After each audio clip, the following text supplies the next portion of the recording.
The tech space battlegrounds in China are the bloodiest in the world. I do not just mean about the times foreign tech companies have been outcompeted and booted from the space.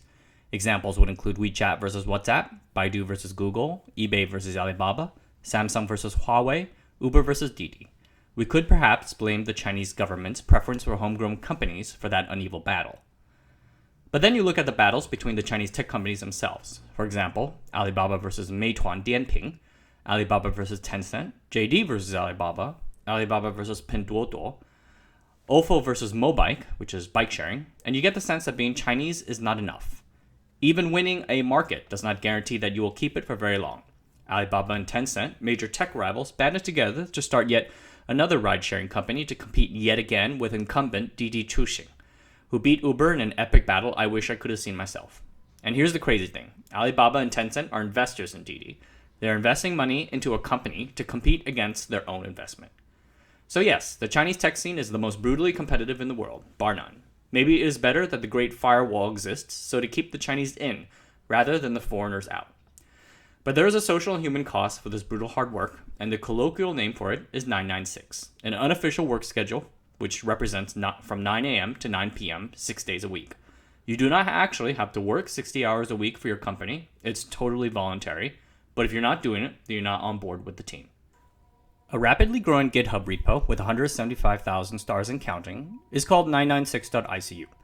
ICU for Intensive Care Unit. And in this GitHub repo, they call out companies for this practice, the 996.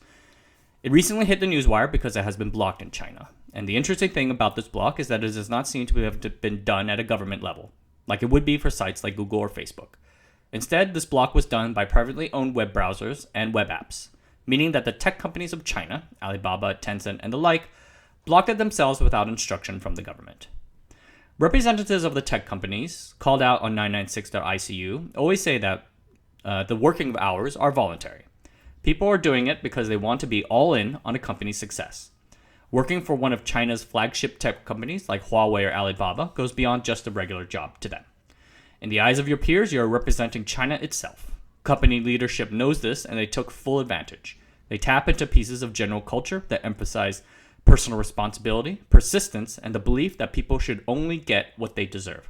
Things that are usually quite positive, but can be twisted in dark ways.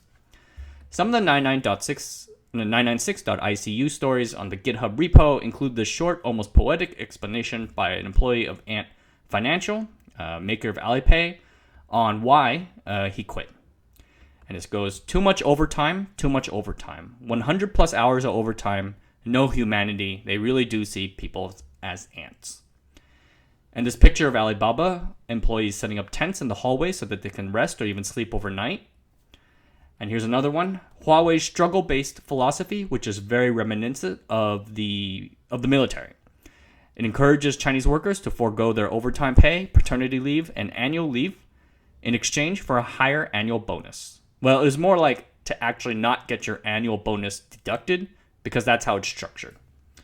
Huawei Senior Vice President and Party Secretary Zhou Daiqi explains, Huawei's business management process is based on struggle.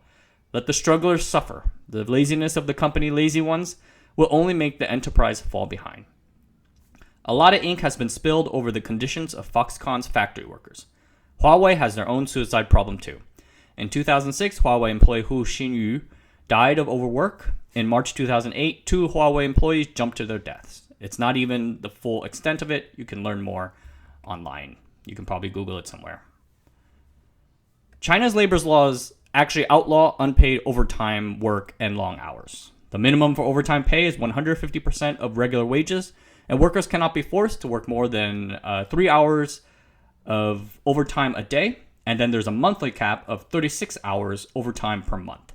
So these laws are actually on the book, but they go unenforced. When labor investigations are triggered, few find anything, and if they do, then yet fewer companies are actually punished for it.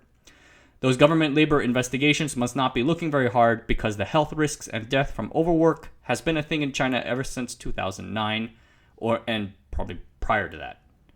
A survey in Beijing found that 72% of people interviewed felt fatigued at work and wanted an improvement in their working conditions. 76% of white-collar knowledge Chinese workers see health problems because of their working conditions, with 60% considering their situation overworked. 996 is widely acknowledged, even by the Chinese themselves, to be unsustainable on a human and long-term cost basis. These national tech companies are big and prestigious enough that they can get away for it for now. After all, you don't have to, you're not forced to work there, and anyone can leave. Like, it's totally voluntary, right? The problem is it gets a little more troubling when these practices filter down to companies that nobody's ever heard of and are nowhere near national level. And then it's even more troubling when it filters out to the work culture of an entire country. You might be able to leave Alibaba, and many do, but would you be able to leave China itself? I'm no bleeding heart liberal, but as someone with personal experience with this, I think everyone who has ever worked a tough job with long hours can agree that there is a middle ground between socialism, which is, by the way, what the Chinese government is seeking to achieve for its people, and 996, and that the Chinese government should do more to achieve it. All right, everyone, thanks. Good night.